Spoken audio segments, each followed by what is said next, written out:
77 আর এই গিয়ে 78। মোটে 78। এর চেয়ে বেশি তো নবাবের দেহরক্ষীর কাছে থাকে। দূর দূর দূর দূর। অনেকদিন মহারাজকে হাত করে মোহর নেওয়া হয়নি, কিছু একটা করতেই হবে।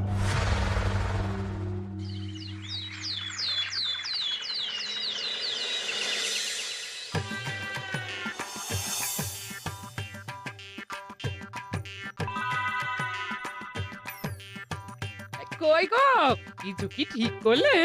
রাজকুমারের জন্মদিনে কি উপহার দেবে? হ্যাঁ গো, পেয়েছি, এই দেখো। উমা, এই যে তোমার ছোটবেলা সোনার আংটিখানা। হ্যাঁ গিন্নি, ঠিক ধরেছ। যেটুকু যা গয়না ছিল সবই তো দেওয়া হয়ে গেছে, নহে বিক্রি হয়েছে। আর তো কাউকে কিছু দেওয়ার নেই, তাই ভাবলাম এটাই উপহারে দিই। সে ভালো ভেবেছো। বেশ, আসি তাহলে, ওদিকে সবার দেরি হয়ে যাচ্ছে গিন্নি।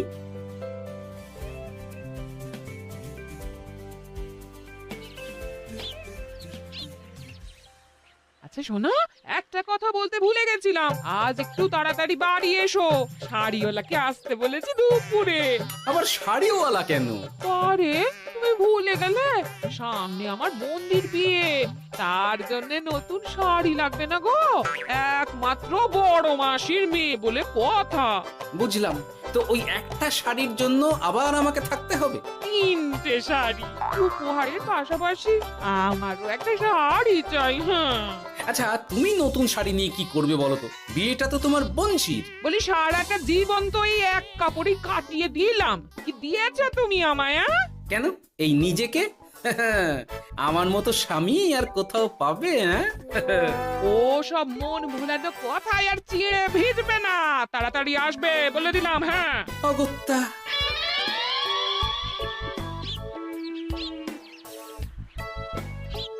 দূর, গিন্নিরও যত কথা সব বেরোনোর সময়। আবার তাড়াতাড়ি ফিরেও আসতে হবে শাড়ির জন্য। দেখি মহারাজকে বলি অগ্রিম বেতনের জন্য, না হলে তো শাড়ি কেনা যাবে না। তাও একটা হলে হতো, কিন্তু এনাকেও দিতে হবে। আসলে সত্যিই তো, গিন্নি আমার কত যত্ন আত্তি করে, কিন্তু তাকে আজ পর্যন্ত তেমন কিছু উপহার দিতে পারেনি। না, গিয়ে বলি।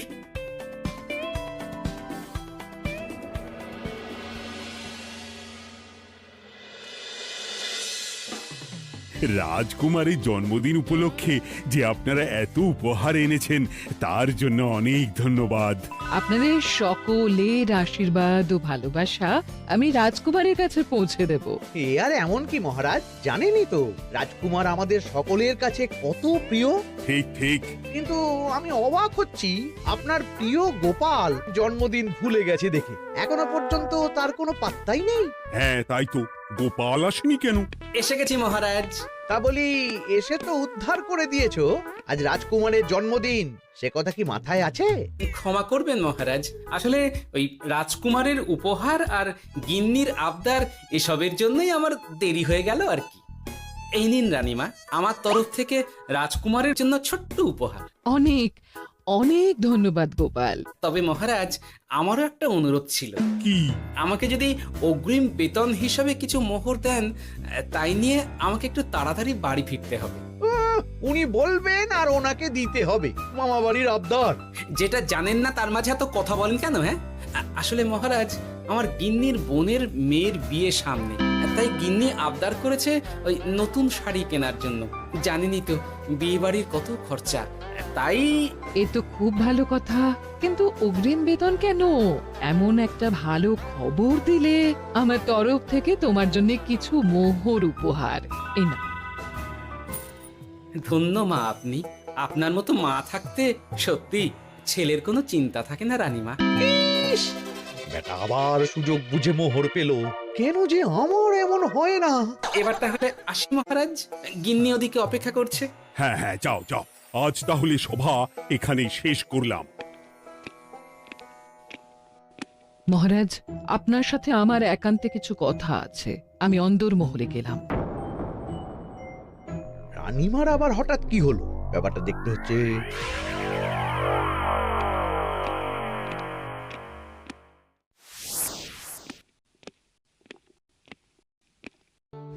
আজ আমি বুঝতে পারছি আপনি আমাকে একদম ভালোবাসেন না মহারাজ। ও কি কথা বলছো রানী? একদম ঠিক বলছি। নিজের গিন্নির আবদার মেটানোর জন্য গোপাল কত ভাবে, নতুন শাড়ি কিনে দেওয়ার জন্য অগ্রিম বেতন অব্দি চাইলো, আর আপনি? আমি তো রাজা, আমি কেন বেতন চাইবো? সেটাই তো, রাজা হয়েও আপনি কখনো এমন কিচ্ছু করেননি, কিচ্ছু না। আহা, রাগ করে না। আমি তোমাকে সব থেকে সুন্দর শাড়ি উপহার দেব, একেবারে সোনার সুতোর কাজ করা মুক্ত বসানো শাড়ি। এমন শাড়ি কেউ কখনো দেখেনি। ও মা, সত্যি? আচ্ছা, এই ব্যাপার। গোপালের কথা শুনে এবার মহারাজ ও রানীমাকে উপহার দেবে? ধুর, আমারই ভাগ্যটা খারাপ।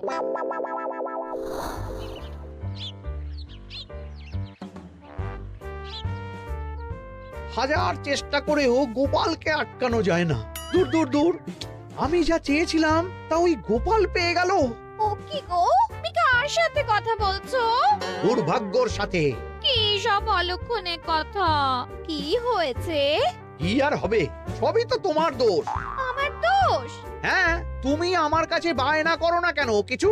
তুমি বায়না করনি বলেই আজ আমি রানীমার কাছ থেকে মোহর পেলাম না, কিন্তু গোপাল পেয়ে গেল। এবার বুঝলাম। ঠিক আছে, এখন তাহলে বায়না করছি, তুমি কাল গিয়ে সেটা রানীমাকে জানাবে, ঠিক আছে? হ্যাঁ, করো করো করো, বায়না করো, বায়না করো। কি চাই, কি চাই, কি চাই? পেয়েছি। তুমি রানীমাকে গিয়ে বলবে যে আমার একটা সোনার হার চাই। এই না হলে আমার বউ। দারুণ চাল চেলেছো।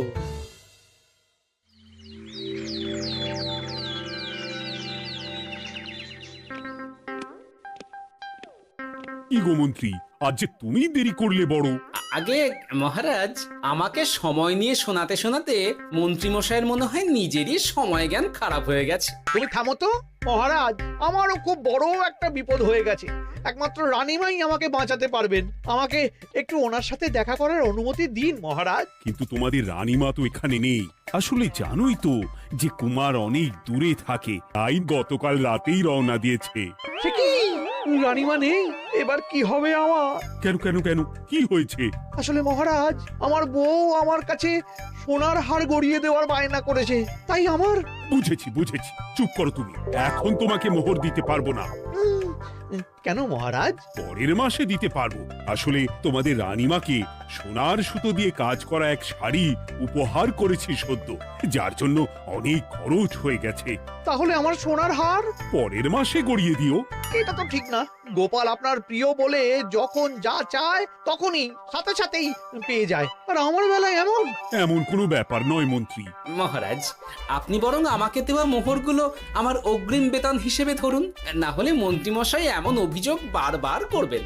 আহা গোপাল, তোমাকে তো স্বয়ং রানীমা উপহার দিয়েছেন, এসব কিছু করতে হবে না। যেমন আছে তেমনই থাক। ঠিক আছে, আমিও দেখে নেব পরে। কি দেখে নেবে মন্ত্রী? না না, ও কিছু না মহারাজ, পরেই দেখে হার গড়ানোর কথা বলছি। না, মন্ত্রীর হাবভাব মোটেই ঠিক ভালো লাগছে না। বেটা মনে মনে নিশ্চয়ই কোনো ফন্দি আটছে আমার বিরুদ্ধে। কিছু একটা করতেই হবে। গোপালের ওই মোহর উপহার পাওয়াটা আমি কিছুতেই মেনে নিতে পারছি না। একটু মাথা খাটাই, একটু মাথা খাটাই। উপায় পেয়েছি। আমাকে এখনই নবাবের কাছে গিয়ে মহারাজের নামে বলতে হবে।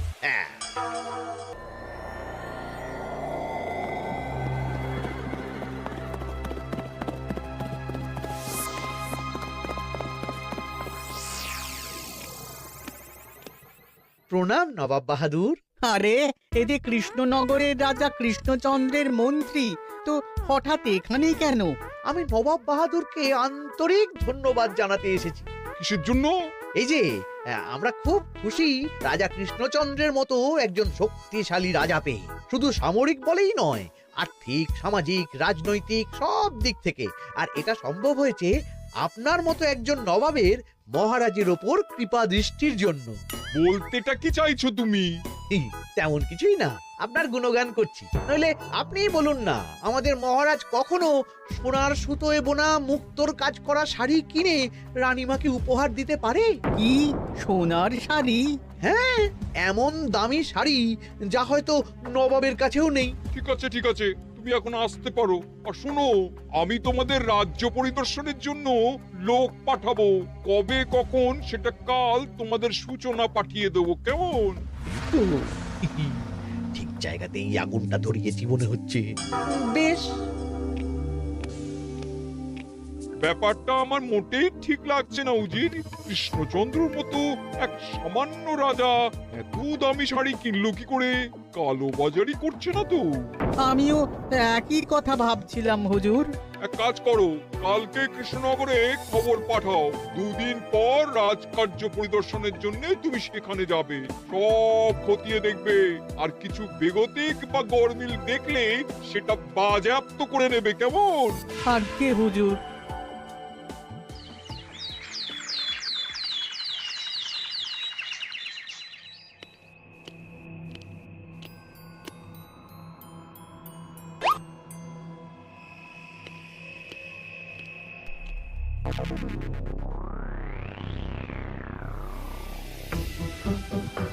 কি হয়েছে মহারাজ? কার চিঠি? নবাবের রাজকার্য পরিদর্শনের জন্য লোক পাঠাবে 2 দিন পর। এতে চিন্তার কি আছে মহারাজ? চিন্তার বিষয় আছে। নবাব আমার রাজকোষের হিসাবও মিলিয়ে দেখতে চায়। কোনো একটা ভাবে নবাবের কানে আমার সোনার শাড়ি কেনার কথাটা চলে গেছে, তাই সন্দেহ করছে। সে কি কাণ্ড! নবাবকে তো চিনি, ভুল ধরার কোনো সুযোগ ছাড়বে না। আর চিঠিতে পরিষ্কার লিখে দিয়েছে, হিসেবের একটু এদিক ওদিক হলেই সে সব বাজেয়াপ্ত করে নেবে। হায় কপাল, এ সব হয়েছে গোপালের জন্য। অমনি শুরু করে দিলেন। আচ্ছা, আমি আবার কি করেছি বলুন তো? তুমিই তো করেছো। সেদিন যদি তুমি তোমার গিন্নির শাড়ি কেনার কথাটা রানীমার কানে না তুলতে, তাহলে রানীমাও মহারাজের কাছে শাড়ির জন্য বায়না করতেন না, মহারাজও সোনার শাড়ি কিনতেন না, আর নবাবও জানতে পারতেন না। একদম ঠিক কথা বলেছ মন্ত্রী, সব দোষ তোমার গোপাল। মহারাজ, আপনি এমন বলছেন? হ্যাঁ বলছি, কারণ এটাই হয়েছে। দুশ্চিন্তায় এখন মাথা খারাপ হয়ে যাচ্ছে আমার। আমি জানি না তোমার জন্য আজ অব্দি এমন বিপদে কবে পড়েছি। এবার তোমাকেই এখান থেকে বেরোনোর উপায় বের করতে হবে। আর যদি তা না করতে পারো, তাহলে আজ পর্যন্ত তোমাকে যত মোহর উপহার দেওয়া হয়েছে সেই সব উপহারের মোহর ফেরত দিতে হবে। সব মোহর যে প্রায় খরচ হয়ে গেছে মহারাজ, আবার আমি কোথা থেকে পাবো? সেটা তুমি জানো। এইবার গোপাল ভালো মতো জব্দ হয়েছে। এ যে লঘু পাপে গুরুদণ্ড। গোপাল পড়ল ফাঁদে। এমন দেখে মন্ত্রী হাসে আর আমার মনটা কাঁদে।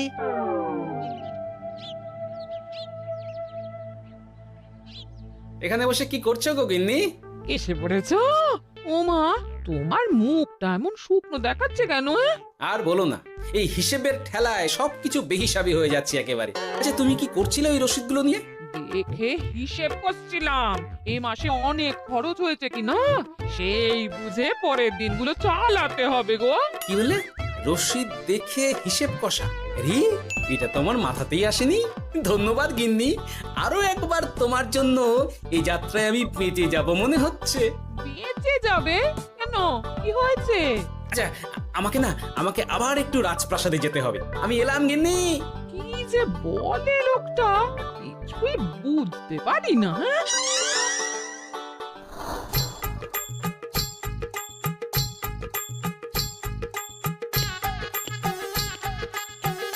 আসতে পারি মহারাজ?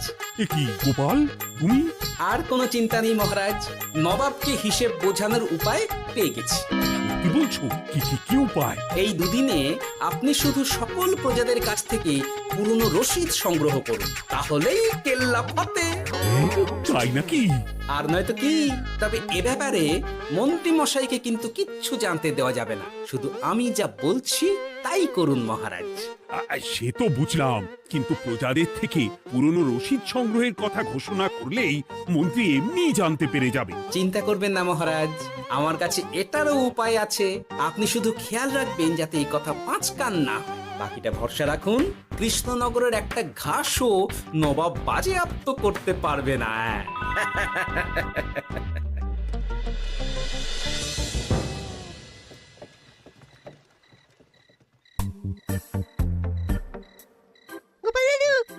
চলে এসেছি।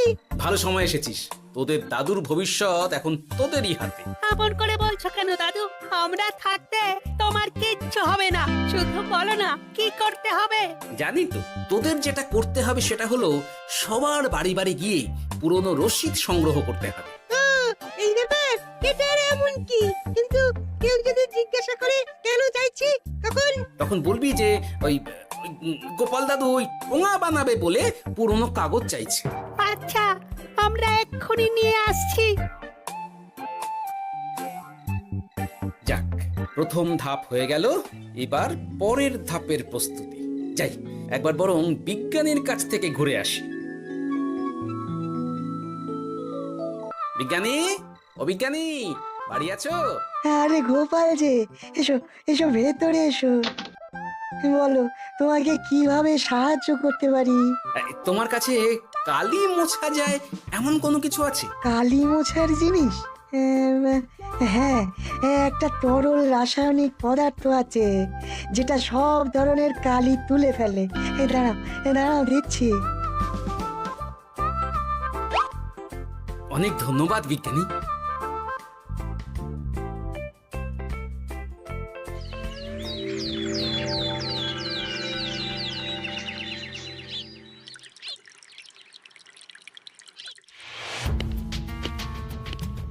আসুন আসুন, আপনার জন্যই তো অপেক্ষা করছিলাম। তাই নাকি? এতটা পথ উনি এসেছেন, আগে ওনার জন্য শরবত ও মিষ্টির ব্যবস্থা করি। এই যে মহারাজ, আমি জল মিষ্টির ব্যবস্থা করে এনেছি, এটাও সাথে নিন। এটা কি? কেন, হিসেব ভোলা ময়রা পাঠিয়েছে এই মিষ্টি ও শরবতের দাম। এর মধ্যে এই কাজের সাথে যুক্ত ভোলা ময়রা আর তার পরিচারকের পারিশ্রমিকও যুক্ত আছে। হ্যাঁ, আসলে আমাদের মহারাজ তো প্রতিদিনের খরচ খুব হিসেব করে চলেন, তাই। ও, আমি একটু বসবো? নিশ্চয়ই, ওই তো ওদিকে বসার জায়গা। আপনি কি হাওয়া খাবেন উজির সাহেব? তাহলে রশিদে ওটাও যুক্ত করব। মশকরা হচ্ছে? আহা, রেগে যাচ্ছেন কেন? আপনার সাথে মশকরা করার মতো স্পর্ধা আমার নেই উজির সাহেব। আসলে মাসের শেষ তো, তাই একটু বেশি হিসেবে চলতে হচ্ছে আর কি। আমাকে হিসেব দেখাচ্ছ? আর রাজা কৃষ্ণচন্দ্র যে সোনার সুতোয় বোনা শাড়ি কিনতে পারলো, সেটার হিসেব কোথায়? একটা সামান্য রাজা এত অর্থ পায় কোথা থেকে? এ আবার কেমন কথা? মহারাজ যা কিনেছেন সেটা তো তার জমানো অর্থ দিয়েই কেনা। আমি বিপথে কোনো কাজ করি না। সেটা তো রাজকোষের হিসেব দেখলেই বোঝা যাবে। শুনে রাখো গোপাল, একটুও যদি হিসেব এদিক ওদিক দেখি না, তাহলে সব বাজেয়াপ্ত করে দেব। কোনো চালাকি নয়, কোনো চালাকি নয়। বেশ, তবে করুন হিসেব। আমাদের কাছে কিন্তু সব কিছু রসিদ আছে। কই গো, আনো সব, আনো আনো।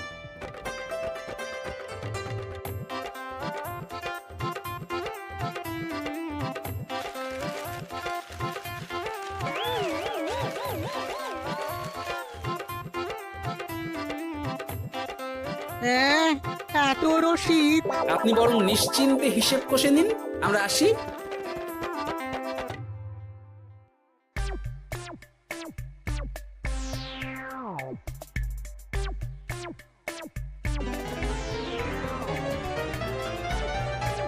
বাবারে, এত হিসেব কষে কষে তো মাথা ঝিমঝিম করছে, খিদেতেও পেট চুই চুই করছে।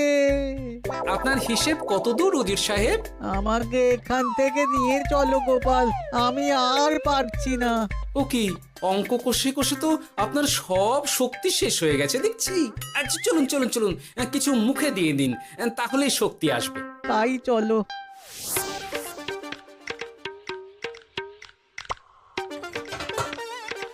নিন, এটা হলো দুপুরের খাবার, আনাজ মশলা, এমনকি রান্নার ঠাকুরেরও পারিশ্রমিকের হিসেব। এবার আমি পাগল হয়ে যাব। আমি আর কোনো হিসেব দেখতে চাই না। সব সময় কি আর হিসেব নিয়ে চলা যায় নাকি? কি আর করা যাবে বলুন?